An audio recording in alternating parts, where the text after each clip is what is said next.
Bonjour et bienvenue dans cette courte vidéo sur l'utilisation des fichiers DXF dans Trimble Access. Pour commencer, vous allez vouloir transférer votre fichier DXF sur votre contrôleur et le garder dans le dossier Trimble Data où se trouve le projet. Gardez-le dans ce dossier, il sera plus facile à retrouver plus tard.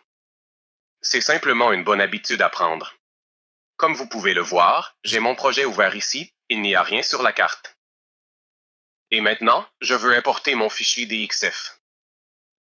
Une chose à garder en tête, c'est qu'il faut que le système de coordonnées de votre projet et celui du fichier DXF soient identiques si vous utilisez un récepteur GNSS.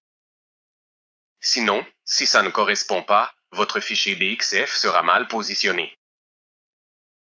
Si vous travaillez avec une station totale et que l'échelle est réglée à 1 et que le DXF a été créé ainsi, alors il n'y a aucun problème.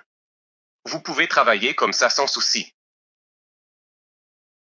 Pour commencer, je vais appuyer sur le gestionnaire de couches à gauche de l'écran. Pesez dessus et vous voyez que l'onglet Fichier de points s'ouvre. Il y a déjà plusieurs projets dedans. Mais ce n'est pas là qu'on va trouver notre fichier DXF. Il sera ici sous l'onglet Carte. En appuyant dessus, on voit qu'il n'y a absolument rien dedans. Parfois, il reste des fichiers DXF d'autres projets et vous les verrez ici, ce qui vous permet de les utiliser dans différents projets. Dans ce cas, il n'y a rien, donc je vais cliquer sur Ajouter en bas de l'écran. Voilà notre DXF. Je peux simplement cliquer dessus et activer le crochet, puis appuyer sur Accepter ou sur la touche Entrée pour l'importer. Maintenant, on peut voir qu'il s'affiche à l'écran. Veuillez noter qu'il y a un crochet ici, ce qui signifie que c'est visible mais pas encore sélectionnable.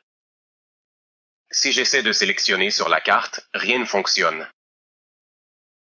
Donc, vous pouvez l'utiliser comme carte de fond, comme un guide visuel. Mais si vous voulez implanter une de ces lignes ou points, il faudra appuyer à nouveau sur votre DXF. Et là, une boîte en pointillé apparaît. Maintenant, je peux tout sélectionner. Comme vous pouvez le voir, peu importe sur quoi je clique, et je vais zoomer ici sur une zone où on peut voir quelque chose. Donc, je peux cliquer sur cette ligne, je peux l'implanter, je peux cliquer sur n'importe lequel de ces nœuds et les implanter aussi. Et puis, si je veux les enlever, il suffit d'appuyer sur le DXF et ça enlève tout l'écran, j'appuie encore et tout revient. On peut aussi cliquer sur cette petite flèche ici pour développer les couches.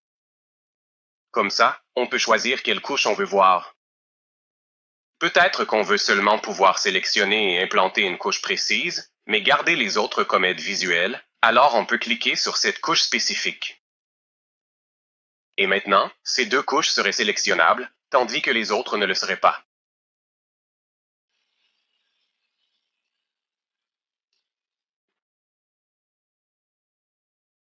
À l'inverse, on peut aussi aller dans le menu ici dans les paramètres.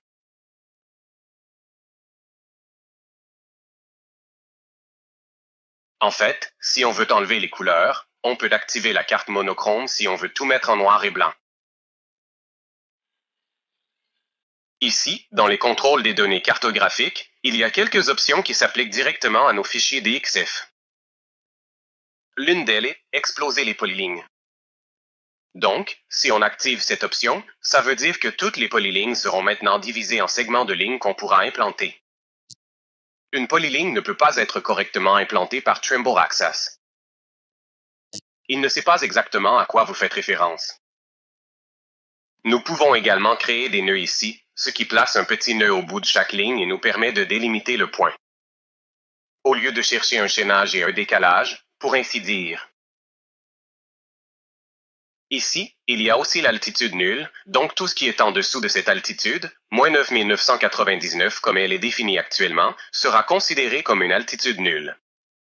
Vous pouvez le régler comme vous le souhaitez, tout dépendant de votre projet. On peut activer ou désactiver le texte du DXF ici.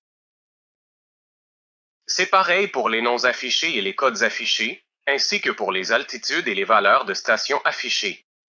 C'est à vous de voir si vous voulez les afficher ou non.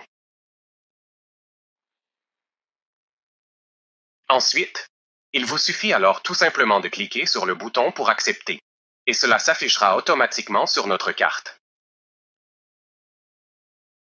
Et c'est ainsi qu'on travaille avec le DXF dans Trimble Access.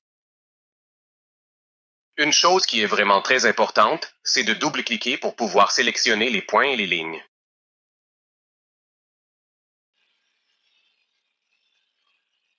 Merci, et cela conclut cette vidéo sur le travail avec les fichiers DXF dans Trimble Access.